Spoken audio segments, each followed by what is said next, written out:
We are in a new era of work where showing up as your full, authentic self is no longer an option. It is the expectation.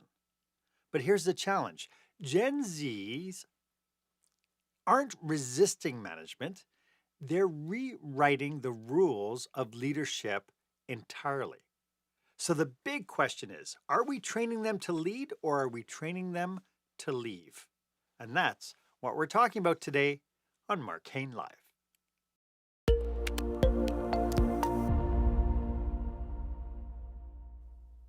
So welcome to this episode. This is, of course, is where small business owners and entrepreneurs develop new skills to help them create the jaw-dropping, show-stopping experience that their customers and, of course, their employees deserve.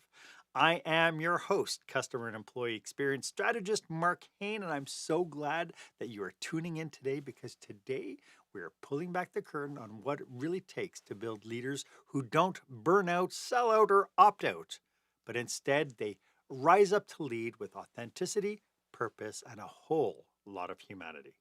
So, my one ask for you today is if you know somebody who could use this information, please make sure that you share a link to this episode because knowledge is power, but it's only powerful when we share it. And I know you probably have people in your circle pulling out their hair going, I don't know why I have this problem.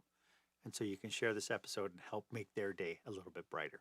And please, for goodness sake, please make sure that you subscribe to the podcast. We're on our way to getting 2,000 subscribers. 2,000 subscribers is small in comparison to all the mega YouTubers out there.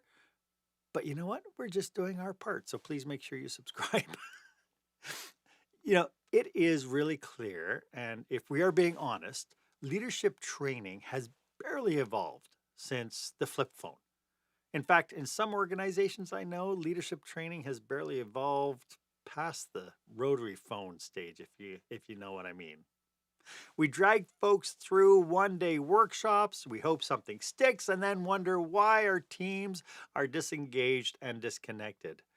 Now we add Gen Zs into the mix, and generation is shaped by isolation, social change, and pandemic-sized identity crisis. And ultimately, Gen Zs don't want hierarchy, they want humanity. And that brings us to our question of the day.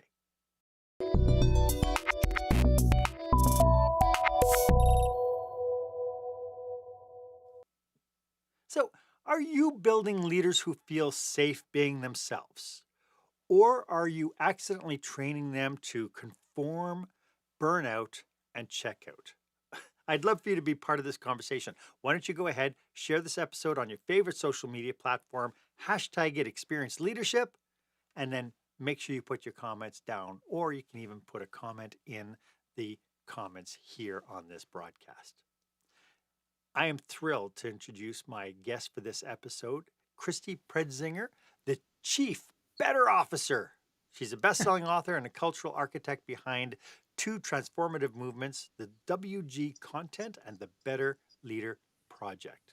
From humble beginnings as a freelance writer, Christy grew WG Content into a nationally recognized healthcare content consultancy, and more importantly, into a workplace defined by empowerment, kindness, curiosity, and fun. My goodness, that sounds like a place I want to work. Now she's on a mission to reshape leadership from the inside out, helping Gen Z leaders show up better, not perfect, but better. Christy, welcome to the show. I'm thrilled you're here. Well, thank you so much for having me, Mark. I'm really looking forward to our conversation. So, before we get too deep into today's topic, could you tell us a little bit about who your customers are and how you serve them?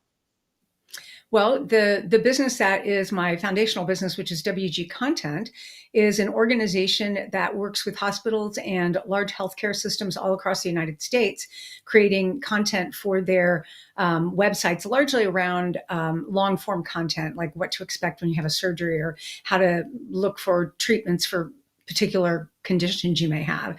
So we've been doing that for about 20 years. And then just recently, I'm actually in the process of starting the Better Leader Project.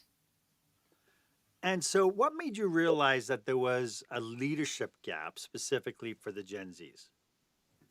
Well, it was over 30 years of building a business. I learned some things as you do, as you go Mhm. along. And especially building the culture of my own current business, the WG Content, I realized in retrospect, which is when I realized most things, that I had built it for millennials, even though I'm at the tail end of the boomers. And as I was building it, I realized I wanted people to have life work balance in that order. I didn't want people to have to ask for permission to live their life, go to the doctor, pick up a kid from school, things like that. And I wanted to make an environment where I wanted to work. So again, hindsight, look back, I'm like, oh, that's very interesting. I ended up attracting a lot of millennials. They're still with me, many of them more than 10 years. And so I somehow seem to understand what younger employees are looking for. So I started up with the idea of the Better Leader Project because I don't see it so much in my organization because it's small and I control it, but I see it across the country and in a lot of the organizations we work with, that there's a real lack of leadership skills. And frequently, people don't ever get any training. They are elevated to a position of management. Usually, that's what it's called, as opposed to leadership. And then they're just kind of set loose. And that can be really, really damaging to the people they lead. So, looking at that, and I wrote the book, Your Cultural Balance Sheet, which is about creating environments where people can thrive. So, it all is kind of growing out of that. And then looking at the workplace as it is now and what it is evolving into. And Gen Z are coming in. I mean, they're in their mid 20s and still in college, and they're coming into the workplace, and they have very, very different expectations of their employers and of the workplace than their previous generations did. So I started looking at that and thinking, wow, I think I could target this particular the Better Leader Project to that generation and really have an impact and help them set them up for success to be the leaders they want to be and to be the change they need to be in the world going forward. Yeah, so it was interesting because you mentioned, of course, people getting promoted into management positions without training. Obviously, that just before we hit the button to record this episode, we were talking about my theory about incidental leaders. The reason why I created this podcast in the first place, and so we haven't changed our method. People are good performers, high performers. They get pinpointed. You'd be an amazing leader. In fact, why don't we promote you to a manager and you could teach everybody to be as good as you? And then we not only do this service to the team, but we do service to them because now they're just using skills. They're trying to use skills that they've adopted and trying to do it as a management, as a leader within their teams, and it just doesn't work. So when we say that the leadership training development programs are failing, more so than that, we're still in this industrial age kind of mindset of let's promote the good performers and hopefully our business will get better. Yeah, well, I think my dad, this is very old school and probably inappropriate, but he used to say you rise to your level of incompetence. I used to find that pretty annoying, but there is an element, a kernel of truth in that, Hmm. someone who's a good performer and perhaps should remain an individual contributor, that we make as a business owner, team leader, whatever, where you have an authority to promote someone, we make the mistake of promoting those people, as you just said, and thinking, oh, you can teach everyone how to do that. Well, first of all, maybe they can't. And second of all, maybe they don't want to. Hmm. So it's very important to make sure that you align the career pathing for the employee with the employee's own ideas of their career path, because we do that quite a bit. We have several employees that we think are amazing at specific things. And we're like, hey, I wonder if she would be great in this role. And then we ask her and she's like, no, I like what I do here. I don't want to be a leader, a manager. I don't want to have a team of people. I like being an individual contributor. Hmm. Well, I can use my daughter as an example. She just turned 24 and she's been asked multiple times. She's a server at a restaurant and she's been asked many times to step into management roles. And she says, are you kidding? Why would I want to? Why would I take a pay cut? Why would I have all that stress put on me and have to work more Yeah. hours right? And so she's just not interested because Yeah. the quality of life is different, right? Very much so. Very much so. I think personally, in my own experience, management, if you want to use that term, or leading people is a privilege. And it's probably one of the most worthwhile careers or professions that you can have if you take it seriously and realize what a really good impact you can have on the lives of the people that you lead. But it does Right. require intention and attention. Yes. So, for the people who do train people into leadership roles, we're still dealing with like traditional leadership development programs. And so how are these traditional leadership development programs failing this new generation? Well, I think that you mentioned you're right. We haven't really done a lot of change in the area of leadership development, training, instructional design, whatever you want to call it. It's still, especially in corporate environments, it's very much HR led. And in my experience, most people usually say nothing good comes out of HR, especially if you're in a large company. And they tend to be workshops that are 1 or 2 days. They take somebody and put them in there. It's immersive, maybe for a couple of days. And the thing that happens because we are human beings with tendencies is that after taking a workshop like that, you're changed. You might go up a little bit, but then after a couple of days, you're going to fall right back down to learned established behaviors. It's like comfortable shoes. That's our inclination. So I've known that for years. And the way that in my organization that we train up managers, we actually do individual training and have them work with a coach for a period of time. And I can tell you several of the people that moved into management in my organization said, and they'd been in management at other companies, they had never had a moment of management or leadership training until they came to this small business, which I thought was very interesting. Interesting. Yeah. It's interesting because, when you think about the workshop stuff, like my background's been in hospitality where I do I help rescue hotels and restaurants and that sort of thing. And of course, there are tons of reality shows on TV all around Oh, this yeah. whole theme where they do it over 5 days and then they walk away. And it's like, and then you do the research and it's like, oh, they end up closing anyway, right? Right. Because part of the challenge, like the workshop, the you're in it and it's like, oh, these are really good concepts. Oh, I should try that. This is really good. But because there was no training on kind of what the impetus is for our behaviors, the change is very short term. Like when I go into a hotel, I'm there for maybe 17 months to 4 years, right? Mhm. Because it takes time to initiate the change and to change culture and to change value systems and to move people into more constructive development rather than just a 2 day workshop. So Right. are there signs that a company is unintentionally alienating their Gen Z talent as they, number one, peg them for promotion, but number two, get them into a leadership role? I think there's a lot of evidence of that. I think that this amuses me because I look at the way that frequently it's Gen X people, generally speaking, who are the parents of Gen Z, and they say rather disparaging things about Gen Z. And I think, well, the only thing that's telling you is that you had some parenting issues because this is the generation you created.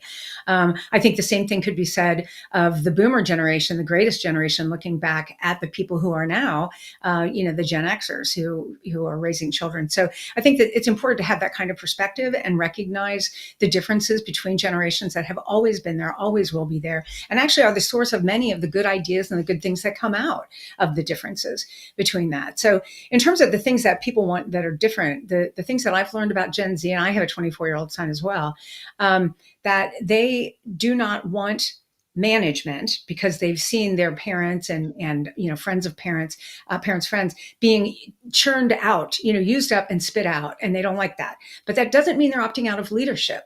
They're still very interested in leadership, which they view as different, and it is different than management. So they don't want management; they want leadership. I think a lot of us grew up with going to work and they're like, leave all of that stuff at the door, leave your personal stuff, your emotions or whatever at the door. You're coming to work. And they are having none of that. They're like, I am a whole person and the whole me is coming to work, regardless of whether you want me to or not. And I think that's pretty valid because even though people try and pretend like you could leave that, no one ever can. Most people are not really successful at compartmentalizing it. Somewhere it catches up. And so I think it's a value that they want to be authentic and completely themselves. And one of the things that strikes me, given my age, is that I was around for Oprah back years ago and 30 years ago, and she used to talk about authenticity all the time, to the point where I think the word lost its meaning. And now this generation is bringing it back. And I'm happy to see that because I think authenticity is extremely important in effective leadership and in effective team building, and effective teams make for stronger organizations. So I see that being as a really core strength that Gen Z brings to the table. There's an unspoken psychological contract that we always have between employers and Mhm. employees. And in older generations, it was more of a ethics of justice kind of look at things about like, I'm paying you, I get your time from 8 to 5 because I'm paying you. That's fair. That seems fair. Whereas now there's much more an ethics of caring, which personally appeals to me because that's more my type anyway. But it really, it's more like, what am I getting for the value I'm giving? Recognizing I'm giving something here, and it's not just transactional. Like you give me a paycheck and I'll show up from 8 to 5. It's like I'm a whole person and I'm going to grow and change here, and the organization will grow and change as a result of me. And, how can we make this a reciprocal as opposed to transactional relationship? I love that. Of course, my tagline is dare to lead with love and kindness first. And so, jumping, as you were saying that, I'm getting goosebumps because, if we care about the whole person, then it changes how we lead. It changes how it even changes our conversation, doesn't it?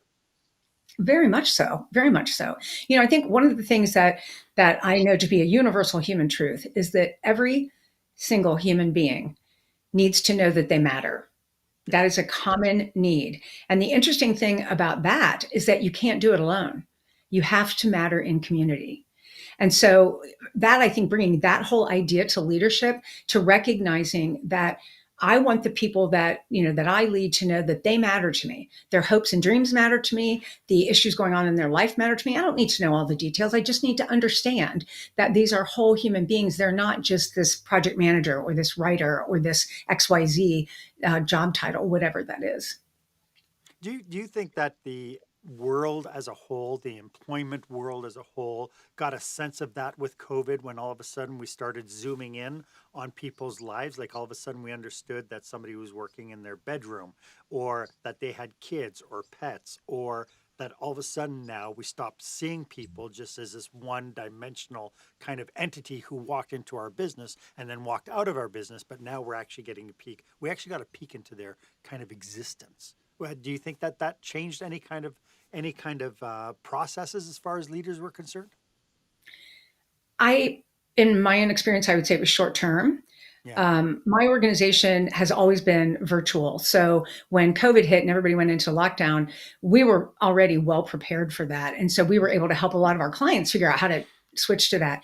The one thing that really benefited us, this was more about our client relationships, was that we could, to your point, see them in their home. Their kids could be running around the background, and we could be very gracious, saying, they'd be like, "Oh, I'm so sorry." We're like, "No, no, you have a life.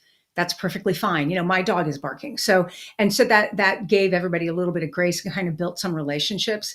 I think that might have gone by the wayside now as we have more and more organizations, forcing people back to work whether they want to or not. And I've also heard that the hybrid situation where you work sometimes in, sometimes out, is really detrimental to overall culture, but also to individuals, because there's this structure. People like structure one way or another, and that just is kind of a little too loosey goosey. So I'm not convinced that the changes that we saw during COVID have stayed with us. Right. Right. Or the awarenesses, right? Yes, absolutely. Yeah, it's really so. When we think about this, when we're thinking about these Gen Zs, because they're coming of age now, where they are coming in as young leaders, they want development, they want training, but yet we're not at a point now where we're actually addressing their needs. This is a gap. This is like a definable gap. What would we call that if we were to reference this? And then how is that gap really hurting businesses today?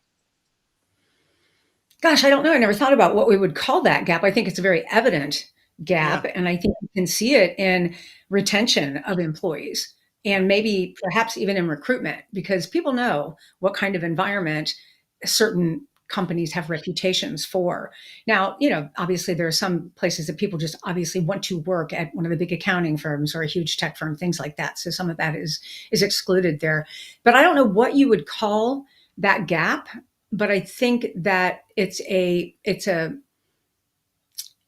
problematic for the workforce of these organizations that don't recognize it, because their older employees are getting older, they're aging out. So this is a different world that Gen Z is ushering in. And the the thing that I see about Gen Z is that because of the world in which they've grown up, COVID that shut them down, depending on what age they were in, they missed a lot. Mm. And so they don't have they're cynical and they're angry for many justifiable reasons. I think that happens a lot of times with younger generation. You always look at the older ones and think they've messed it up. I think they're pretty right in this case. So they have that issue, but they want things to be better. They want to have an impact on that. And they can do that if they are given the opportunity. One of the things that happened to me years ago in my career when I was employed, I was young and I had an idea, suggestion for some restructuring at this organization. I did not have the full picture. I was young, but I was eager and I had some ideas and suggestions. So I put that forward, wrote this memo and everything, and then ended up really being almost belittled for it. And I ended up leaving. That company did fine. They sold for millions of dollars. They did not need me. And I ended up better off because I'm on my own. But I noticed that in my organization, I make a very big point of not shutting anybody down, but certainly not the younger people, because maybe they don't have the whole picture, but you can recognize the eagerness, the interest, the commitment, the engagement. And those are the things that you want to really nurture and recognize and reward. Yeah, it's so interesting because it's so easy for us to shut down ideas because people have kind of a naive kind of perception about something. They don't understand the whole picture, but why would they understand the whole picture? They're not the ones running the business. And comes up and says, "Oh, it'd be really great if we could put a dog park for all the employees in the backyard." Um, I mean, that's an idea, but then the big question, as opposed to shutting it down, and I talk about this in my book, yes, and the improv, right? Is to Yes. say, hey, that sounds like a really unique thing. Let's talk about why you think this is important. And then, by having that conversation and actually sitting down and picking the brain and the perception of that person, you realize that maybe there's actually a need here. And it might not be the dog park in the back shipping yard or whatever, but maybe there's something that, as a cohesive organization, a community based organization, because I think all our businesses are that, that you could start coming going, oh, well, you've actually identified a need, but instead of the dog park, maybe we can do this. Yeah, I couldn't agree more. And I think that recognizing, I love the yes and. Our organization, we use a lot of, oh, tell me more. Yeah. And what I use for myself is, okay, you have two ears and one mouth, use them accordingly.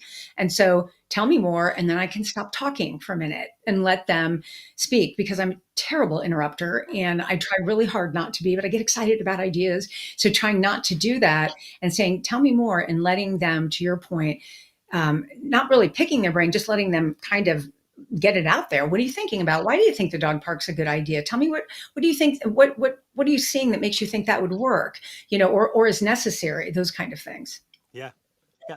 It's so interesting because, as we're talking about this, it seems so self-evident, doesn't it? And yet business owners, we're missing it all the time.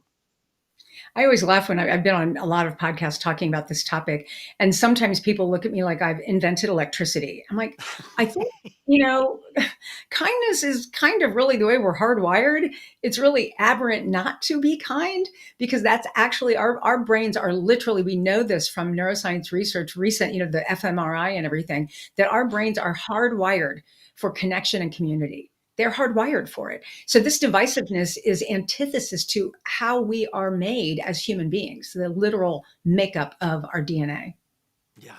And yet, when you look at the history of the industrial age to the knowledge age to now the relationship age, right? We have this awareness now, but back in 1919, when it was all about putting widgets on fabric or whatever, and it was nothing but it was just grinded out. We didn't even have that as a consideration. It was just the only way to do business was that. And the nice thing Yeah. about that was if I'm working for your company, my goodness, my son will get to work for your company too. Right. Yes. And boy, that's gone by the wayside, hasn't it? Yeah. There are so many companies, I'm sure we could both mention, that used to be like that, that were the bastion of an entire city. Boeing, comes to mind. Used to be Seattle was Boeing, and Boeing was Seattle, and people were proud to work there, and they wore their merch, and they were like, "I want to work there when I get out of school or whatever." And sadly, that is not the case any longer. So you're exactly right. Things change. Yeah. I'd like to jump into some things that people tuning in can start to consider to help change the tide when engaging with there's Gen Zs and developing their skills into leadership. And we'll get to that right after this. When the spotlight shines on your business, are customers applauding or yawning? In other words, how is your business performing? Make your business a star with the new book, Lights, Camera, Action, Business Operational Excellence Through the Lens of Live Theater by Marc Haine. Marc uses his business and acting experience to help you see your business like a live show, so you can create a performance your customers will never forget. Buy Lights, Camera, Action today at your favorite online retailer or directly at marchaine.com. Welcome back. I am speaking with Christy Pretzinger today. And Christy, you teased us a little bit about your book. I'd love to go a little bit deeper into what people can expect. What value can they get out of by getting your book? Well, it's called, as I mentioned, your cultural balance sheet. Keys to creating an environment where people can thrive. The whole idea of the cultural balance sheet is really appealing to anyone who has sort of financial responsibility. So they look at balance sheets or financials and then doing the twist of saying, oh, maybe there's a cultural piece like that as well. So that's where that came from. And what it is it's I think there's 43 keys in the book, and they are short and pretty, they're like little snacks. So you can, dig in and read one about the importance of values and how you make sure you take them off the wall and live them. And then how do you do that? And then after that, there'd be a way to implement that idea in your own organization or your own team. So it's something that, like I said, I think we have the attention span of gnats now, including myself. I used to be able to read for hours. Now I'm like, give me a little bits. So that's why this is done in small chunks so that you can pick it up and pick into it at any point. It's not a long narrative. Terrific. And, it's all based on the conversation we're having today, isn't it? Yeah, very much so. I mean, it's based on 30 years of experience in building a business and realizing, again, more in hindsight. Back in about 2020, we started working with some consultants, and the first thing they did was talk to all of the employees and to discover what is the core of your business, what is the thing without which you would not exist. And we came to find out that culture was our core, which is kind of counterintuitive because I think most team leaders or business owners would think, well, you can't monetize that.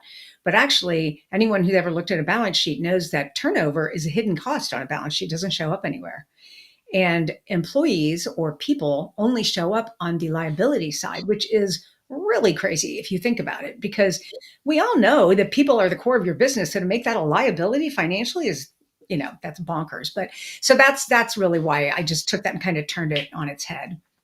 Well, it was interesting because one of the things doing helping somebody with a business plan, and the bank wanted to know who was on the team and what did they bring to the forefront.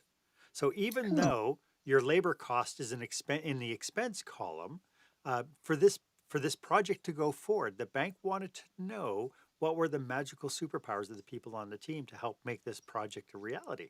And so it's like, well, how does that work then if it's on the expense side and liability side? How does it work for the banking and the liability mitigation if the bank is asking for who are the superpower people on your team? Yeah, I mean, I think that's where it shows the limits of those financial sheets. And in my own experience and belief, I think that, again, we are hardwired for connection and Sure. community. And so looking at a business only through the bottom line, only looking at the EBITDA, whatever the margins are, or whatever your multiple could be if you exited, I personally think that's aberrant thinking. I don't Yeah. think that's the way we're meant to be. Now, there's nothing wrong with having money. I'm not even saying that's the problem. I'm just saying it's not the only measure of the success of anything, a person, an organization, or anything. Right. So, am I right in assuming that the biggest differentiators between today's Gen Zs and essentially the kind of the rest of the workforce is really all based around values more than anything else? Yeah, that's a pretty succinct way of saying it. I think that, when I talk to my son's friends, they're all in law school, and other my stepchildren as well are Gen Z. They have very different expectations and very different. I don't know if I can say demands, but demands of things that, up with which they will put. There's not a lot that they're like, I'm not going to go in and be treated like a cog in a wheel. I want to be recognized for the individual skills and traits that make me an asset to this organization. Whereas I think in older generations, frequently, especially when you get into big corporations, like I'm in Cincinnati, Ohio, and Procter and Gamble is a very large employer here. And for older generations getting a job there, you put on the suit, you looked the way they looked, you climbed that ladder. There was a certain way that you did it. There was career pathing. And if you did it right, you would retire and have millions of dollars. It's not a bad way to go if that's, what you want to do. Now, I think people have changed, and that's not, people want more out of their lives than just that now. And I think COVID might have brought that to the forefront, realizing that, like, wow, work is definitely not the only thing I've got that's important to me, or it shouldn't be. Right. So you mentioned earlier about this idea of ethics of justice versus ethics of caring. Um, what needs to substantially change in our workforces in order to create that ethics of caring? Well, there's, people throw around the term psychological safety a lot, Sure. but it's very, very important to the development of any sort of team or organization, and that probably has grown out of this whole ethics of care a little bit. I feel like I've heard more about that in the past, I don't know, 5 to 8 years than I ever did before, and I think that that's a vital part of our humanity and of appealing to the humanity of the people who work with us or for us in whatever capacity. So tell me again. See, here I am. I'm going off. I started talking about something else, and now I don't remember the exact question, Mark. Well, talking about this whole idea of ethics of caring is what needs to Oh, happen in order to imbibe this into our corporate cultures now. wow. Well, that's a big change, and I think it's asking a lot Yeah. for some. Perhaps older in my generation are not going to do that. They're like, Right. that's not the way we work. They're not going to do it. Um, I think that just as with anything else, when the boomers, the hippies came into the workplace, and the greatest generation was looking at them, there had to be modifications to things. But I think they happen slowly, and I think they happen within generations. There, people like myself who, for whatever reason, are open to that different way of behaving or leading or evaluating. Not everyone is like that, but it serves you well to be willing to look at that. And in my personal case, one of the things I love about working with younger people is that they have so much more energy than I do. I don't have that energy anymore, but I have the wisdom because I've been doing this for so long. So I have a whole lot of wisdom, but I don't have the same energy. And it's You have really the wisdom, but wonderful. you need a nap. Yes, I need a nap. I can talk about it, just don't make me do anything. So tell us a little bit about this Better Leader project that you're doing. What is it, and why is it important now, do you think? Well, again, it kind of grew out of the book, and it grew out of some other experiences that I've had in my life. One of them is that I am a member of an organization called Entrepreneurs Organization, and it is a global organization, like, I don't know, 70 countries or something, all made up of entrepreneurs. And they are all structured the same. Each chapter is structured the same. The practices are the same. And they've been really instrumental in really helping me grow as a leader and as a person through the things I learned in that organization. So one of the things is that there are small groups called forums in entrepreneurs organization. And so you have this group of people that's probably around 8 people, 7 to 8 people, and you meet monthly and you practice the skills of self-awareness.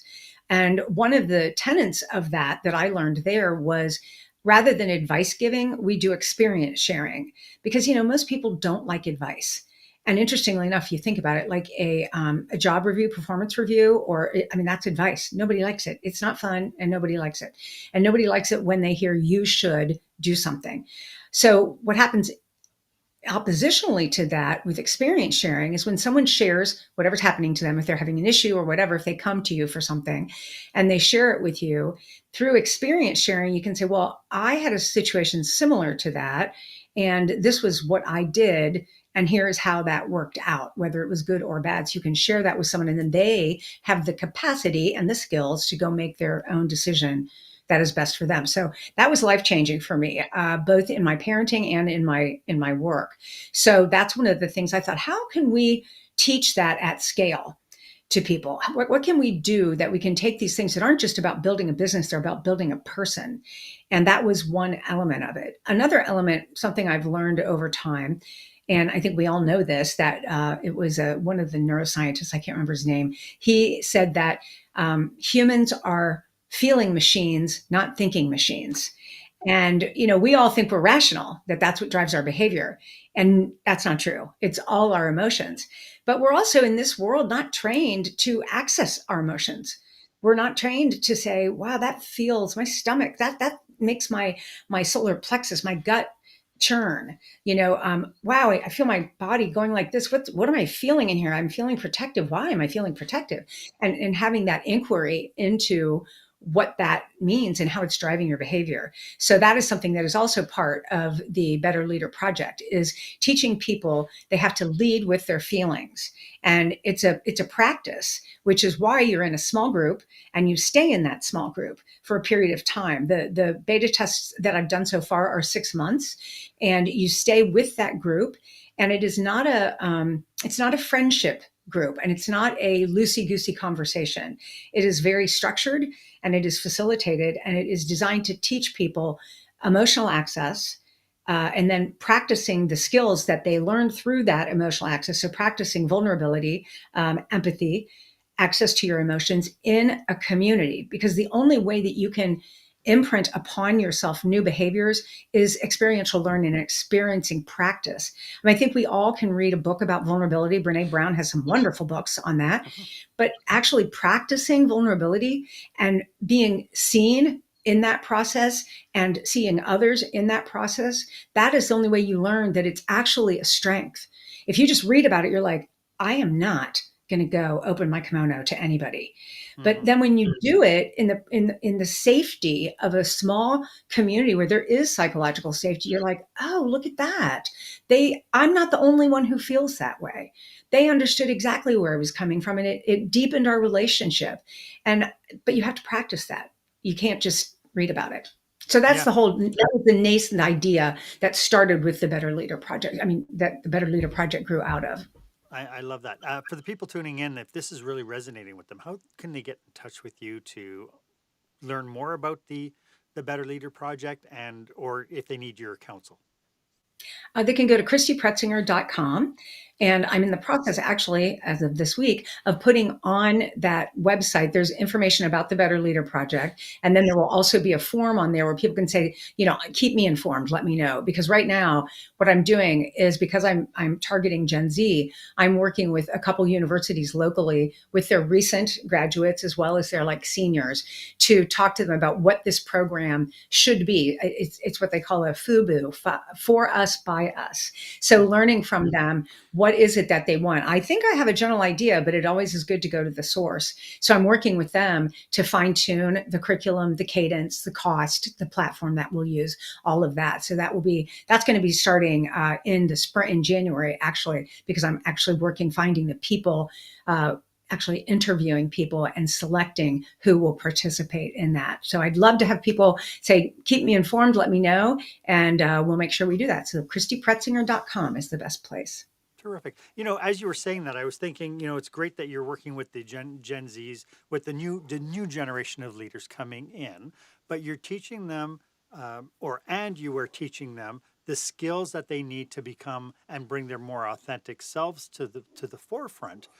As these people move into kind of the workforce or into a culture, how do we ensure that the leaders embrace these kinds of qualities so that as soon as they finish going through the Better Leader Project, they go into the workforce and not automatically just stomp down and say, well, that's not what we do here? That is a great likelihood of happening. One of the reasons that I am targeting directly to Gen Z and not to corporations, because I do not want to go through the HR portal because of exactly that. And that is entirely possible. One of the things that I talk about a lot in teaching this in the beta tests that we've done with the groups is that you have to learn how to hone your own spidey sense. So when it comes to something, for example, like vulnerability in an organization, let's say you work in a large organization, but you have a team, even just a team of 2 or 3 people, you have to discern whether or not it is safe to be vulnerable up. It may be, it may not be, but you have to discern that. You can test that. There, little things you can do, but you have to discern that. But the thing you do control is you can be vulnerable out and down. So you can be vulnerable with your peers and you can be vulnerable with your team. And that sets the tone for that. So while, we all know about managing up. That's way too much for this conversation. And that's not my expertise anyway. But in outside of that, really focusing on what you can control, the environment that you create that surrounds you, and understanding that there's going to be, not everybody's going to jump on that bandwagon. And in fact, a Right. lot of people are going to roll their eyes at you and, act like you're soft or think that kindness is weakness, and those are things that, again, those aren't the people, those aren't the target for it. And that's not the world that we're building. My intention is to actually create a movement where people understand that kindness is actually strength, just as vulnerability is. That kindness is boundaries, kindness is clarity, kindness is empathy. All of these things that enrich our lives as human beings, and we really need to get back to that and foster that sense of community through all of those skills. I love that. In your notes, you wrote something about the better quotient, the BQ. Yeah. Well, how does that play into what we're talking about? What does it mean in practice? So as I was working on the book and I was thinking about the Better Leader Project, I was thinking about IQ and EQ and the difference between them. And I was like, well, what about BQ? We all have a better quotient, our capacity to become better. Everyone has it. Now, not everyone will access it. Some people already think they are as good as they're ever going to be or better than everyone already. So, and that's fine. They're not the target, right? But the better quotient is really kind of a growth mindset and a growth mindset and a lifelong learning aspect to your work and to your humanity, to who you're going to be. So that's kind of what that grew out of. And so what I when I talk about, I actually have a speech that I give on that topic. And what I talk about is I explain so people can understand it. I explain what BQ is in context of EQ. So EQ is more like a psychological foundation for recognizing, naming emotions and responding to those of your own and others appropriately. So that's what that's about. BQ is taking it a step further. And actually, I've categorized it into basically 3 things building on EQ. The first thing is that you have the first step 1 is to pause and notice. So the first thing of like you've got EQ, you've noticed something's happening, pause and notice. That's your EQ. The next one is to actually anchor in your why. That's your BQ. So, okay, you've paused, you've noticed something's happening here. Maybe the conversation with an employee is becoming a little tense. So, if you can pause and notice, and of course, this happens quickly, but pause and notice, and then anchor in your why by saying, what am I trying to do here? What's important here? Is it important that I preserve trust in this relationship? Is it important that I'm setting an example for people on the team? Is this happening in a group? So you have to kind of process that and you have to know your values in order to know your why. And then the final step of the BQ process is to make the better choice. So once you've paused and noticed, you've anchored in your why, then you choose, very consciously choose your behavior. It's about conscious integrity.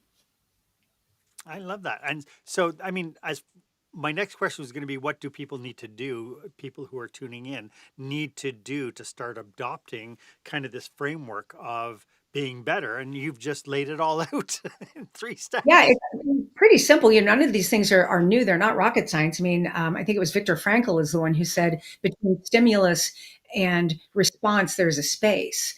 And Stephen Covey talks about in that space, in the action we choose to take lies our destiny. Yeah. So these are things that have been around for a long time. I just kind of crystallize it into something that, like, okay, this is your BQ. I have a capacity to become better. Do that. What are the steps I can take to actually make that a practice in my life? In simple terms, based on everything that we've talked about today, what capacity do leaders need to have right now to build and develop to achieve the goals that we're trying to develop with the Gen Zs to, number one, make them better leaders, but number two, give them the impetus to want to step up to become better leaders. What capacity do leaders need to develop right now? Well, I think the leaders who are probably, in some ways, probably a different generation than Gen Z, but there are, already Gen Z leaders as well. Is really, I think the biggest thing is an open mindedness and an understanding of people think differently than you do. And it's okay. Really, I remember once I met a former president, and my son asked him at the time, "Do you have any advice for a 14-year-old?" That's how old he was at the time. And he said, "I do." And he said, "Do whatever you want in your life, but seek out people who are different than you." And I thought that was incredibly wise. No matter what you do, understanding that we see from where we stand, and where I stand is very different than from where you stand. And so we have very different perspectives, both of which are valid. I think that is key to any kind of understanding and furthering of any kind of relationship with coworkers, with employees, with team members, with peers, with anybody, really. Political systems. Yeah, well, you're going to be our 51st state, Mark. So get excited about that. Bite your tongue. That's not going to happen. It's right. But I mean, if we apply these values and the goal and the means to be kind enough to want to understand, then Yes. we start knocking down some of these barriers, don't we? I mean, Yes. we Yes. have so many different things trying to separate us and trying to push us into our corner. It's about time that stop and say, "Hey, tell me what your fears are. Tell me what you're scared. What is your big fear? What's got you going? How come this is such a big thing for you?" Right? And being able to be curious enough to ask those questions. Absolutely. And I think that, the divisiveness pays, right? I mean, look, follow the money. It Yeah. used to be on algorithms that sex sells, not anymore. It's rage. It's actually rage that sells, and Wow. and people benefit from dividing us. And we are not really that divided. I always say that if your neighbor's house burns down, you don't ask them who they voted for. You're like, "Where's your dog? Right. Are your kids okay?" That's who we are. That's what we actually do. And the people that benefit from our divisiveness, they profit from it literally with money, but also Yeah. by power. And so that's what motivated me. That's the impetus for wanting to create a movement. I'm happy to be the face of it. I do not think I'll be the end of it, because I want the younger generation to stand on my shoulders and see further than I do, and get us back to that humanity. Right. That is the way we will survive. And come on, with AI, we are bound and determined to annihilate ourselves. But I still think that the thing about us that will survive is we have a soul and we have a conscience. Each one of us does, and we have that need to connect Hmm. and to be part of a community. And that is really what will help us go forward. Hopefully, if we survive. Well, and for anybody who might think, "Oh, that's a lot of woo woo. That's not true. No, no, we good, you bad." Uh, Watch any sports, like arenas. Like I was so blown away when our Oilers were in the playoffs, and we had people inside the arena. We had people in front of the arena, and this big, massive gathering, like 2,000, 3,000 people, just partying, just in this.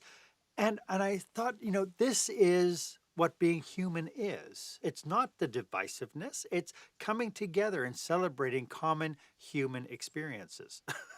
Right? I'll And tell you that the best experience of that, and this is going to sound funny because I'm an elder Swiftie, but I went to a Taylor Swift concert when she was on the Eras tour, yeah, and it was 70,000 people in an arena.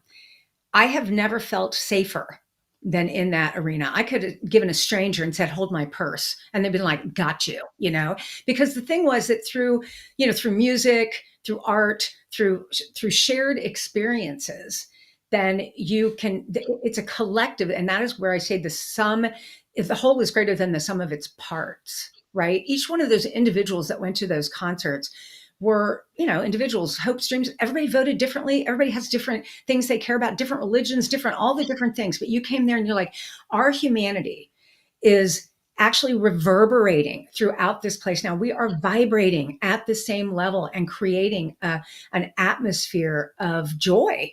And I think that's what we are truly capable of doing. absolutely. And we just need to find more catalysts for that. We need to find the catalyst for that inside our own organizations too, don't we? Yes, absolutely. Somebody needs to step into that void and be Yeah. the person that wants to, I know it probably doesn't sound great, but I do talk about joy at work. I also talk about love at work, that both are important, that, you spend more time at work than you do just about anywhere else. It's a good place to love the people you work with, Right. because love actually means wishing the best for someone else. That is a definition of love. And I genuinely wish the best for all of the people that work in my organizations, and therefore I love them and I want them to have joy in the work that they do. It's not always fun, but hopefully you can find moments of joy in there, and at the end of the day have more joy than not. Right. Hey, when we come back, I'd like to talk about some cautionaries and pitfalls. My biggest fear whenever I do these episodes is that you have some leader coming out going, "Oh, that sounds like such a good idea," and then it becomes like the policy of the month. And so I Yeah. want to talk about some cautionaries and pitfalls as people want to make the change and start adopting maybe a new way of thinking. And we'll get to that right after this. When you're delivering an important speech to a huge audience, it's easy to lose your place or go way over time. Give yourself an advantage with the Pro Speaker Presentation Speech Timer app. No more checking your watch or calling for time. The Pro Speaker Presentation Speech Timer app keeps you on track with easy-to-see timers, even changing color for visual prompts during your speech. And you can set audio cues to practice, or set it to vibrate so you don't even have to look. Be the pro you know you are. Download the app at speakerpresentationtimer.com. We are having a fabulous, phenomenal discussion. I hope you're getting plenty of value from it. As you can tell, Christy and I are super focused on serving you and your team. So if you're planning a leadership retreat or a conference, or you'd like to explore how we could be a benefit to you and your organization, drop us a line. Our contact details are in the show notes. Christy, based on our conversation today, it's really clear to me that if Gen Z employees are disengaging, resisting promotions, or showing signs of burnout, it's no longer a motivational issue. It's more of a what? A model issue? A business Yeah, model I think issue? that, yeah, I mean, I don't know about a business model because there's a million different business models, all of which probably have pros and cons. But I think that if you have Gen Z employees who are not engaged, then you're probably not, if you have any employees who aren't engaged, you're not doing something to engage them. And largely what that is, what I said earlier, you're not looking at what matters to them. You have to know what matters to them. And that spans generations, so looking at that and seeing and having an understanding of what that individual is looking for, what's important to them. As I said earlier, like one employee we have wants to keep being an individual contributor. She is extremely skilled in that area and has no interest in moving into a management role. Well, that's important to know. I know that matters to her, and then that helps to keep her engaged to make sure that you keep giving people meaningful work to do. In terms of business structure, I don't know that matters. I think what really matters is you as the individual, and if you have any authority or impact on a team of people, even if you don't have direct reports, people are always watching you. You can be the person in the peer who sets that tone, and creates the tone for the group of people that you work with. You can absolutely do that. We all know how that works, right? That one bad apple spoils the bunch. That's a saying on purpose, because if somebody is like sour tempered all the time, it kind of, it can poison the well. If you have an employee who's constantly going to all the peers and complaining about things, it starts making other people think, well, I guess I think that's bad too. So you have to make sure that you understand those things, you see those things. And as a leader, if you see those things on your team, you need to nip that in the bud and address that and understand why are you doing that? What's not being met here that you're doing this. Right. It's so interesting. So as we've talked about a lot of things, and I personally, I find this conversation hugely valuable in bringing the idea to the forefront. People tuning in for it, they're probably nodding along with us because it makes perfect sense. What are some of the cautionaries and pitfalls people should be aware of as they want to kind of shift their cultural behavior, cultural mindset model, whatever that might look like? I think that it's very easy to look out there instead of in here.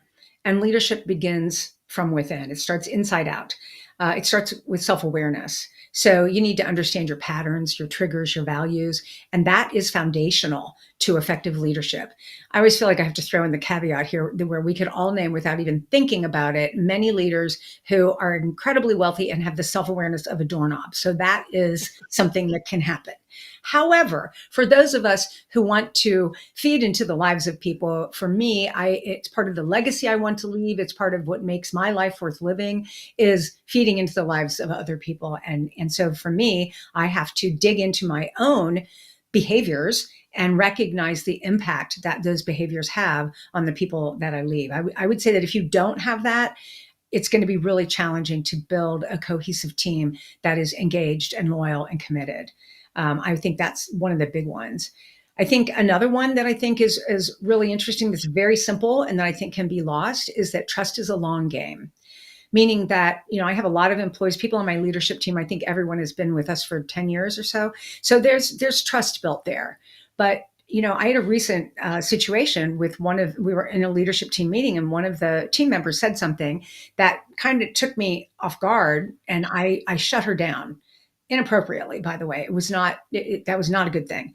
And fortunately, we spoke the next day, and I was able to settle that and apologize and say, I was completely wrong. I'm sorry, that caught me off guard and that was inappropriate. And I was able to say that also in front of the team another time, because I wanted them to know that wasn't right. I expect counsel from all of you. I need counsel from all of you. So when you come up with an idea or something, the last thing I need to do is shut it down. But we do that. It happens. It's a response. We have these things. I think the important thing is to recognize that situation. And for example, I have a lot of trust with that person, and we are friends, and I care deeply about her. And that trust is important to me. And fortunately, because we were able to talk about it, that long game, that trust is preserved. It took a while to build that with her. When she first joined the organization, she was like, yeah, right. I don't know that you really mean what you say. But over time, she believed it. She's seen it. She knows that I say what I mean and I mean what I say. And so preserving that trust is important, and understanding that you can lose it in an instant. If I would not have addressed that with her and acknowledged that I was wrong and she was right, that could have blown that right there. So Yeah, that's another big one. it's so interesting because we see managers do this all the time, right? They talk one game, they try to Right. model it, but then when crisis hits, they just revert back to their bad behavior, Yes, absolutely. Well, it's sort of like we talked about with training, right? that you change for a minute and then you just revert back to your old habits because it's like comfortable shoes. I think that the other thing about all of these things, self-awareness, about the trust, and all the different things we're talking about, is that you have to have the intention to be a better leader, to be better, to access your capacity to be better. You have to have the intention to do it, but then you have to pay attention to the behaviors that go along to fulfilling that intention. Because if you just have the intention, it may or may not happen. It depends. But if you're like, okay, I need to work on my vulnerability. My intention is to lead with vulnerability. Well, then I need to pay attention to exhibiting vulnerability in leadership positions. And you have to, that's a give and take. And both of those things are important. If you don't have either one of them, you're probably not going to be very successful in the first one of developing your self-awareness and the skills associated with that. Is it fair to say that when you make these decisions to do something like this, that you need to find some sort of a testing mechanism, something to push against, to test out your true north, as it were? Yeah, I think that's always a good idea, to have something. I think in this one, unlike EQ, which is, like I said, psychological, and there's some real measurements for that. With BQ and with like the better leader becoming a better person, it's a little more subjective. It's a little more existential to see. But I think that one of the ways that you can see is the commitment, the engagement, the loyalty, the relationships that you have built with team members. That's a big one. We have incredibly low turnover at my organization. And like I said, everybody on the leadership team has been with the team for, I think, more than 10 years. I think the longest is 14 years. And all of them want to retire from the organization. So that tells me that there is something here that is worthy of their engagement. And I want to make sure that I, as a leader, do all I can to continue to earn that loyalty and that commitment. That works as long as they don't want to retire tomorrow. True. Do True. you, this has been such a great conversation, Christy. Do you have any last thoughts about what we've been talking about today? Oh, really just I hope that through our conversation here that people can see that we are more alike than we are different and don't buy into the rage baiting. Don't. Remember that we are more similar than we are different. We have commonalities through our humanity, and that's actually what forges the healthy relationships that enrich our lives. Right. Could you remind everybody one more time how to get a hold of you? ChristyPretzinger.com is the easiest place. Right there you can find everything you need all about me. Terrific. Christy, thank you so much for being on the show today. It's been brilliant. Thank you so much for having me, Mark. I've really enjoyed it. It's been a ball. Hey, why don't you let me know if this was of value to you? As always, my offer stands. If you would like 30 minutes of my time with you and your team, feel free to book a time on my calendar. The link is down below. It's the one that's marked meetwith.marchaine.com. It would be my honor to be of service to you to help make your teams better and to help brainstorm whatever solutions you're looking for. Why don't you leave a comment or review about this episode? If you enjoyed it, I'd love to get your feedback. Was this of value to you? What nuggets did you take away? And of course, while you're at it, why don't you make sure that you go ahead and subscribe to the podcast? This has been a really great time being here with you today. It's been my service, has been my passion to bring this content to you, and I hope you enjoyed it. Thank you very much for joining me today. My name is Marc Haine. I hope you stay safe, stay healthy, and I hope you dare to be the exception. Bye for now.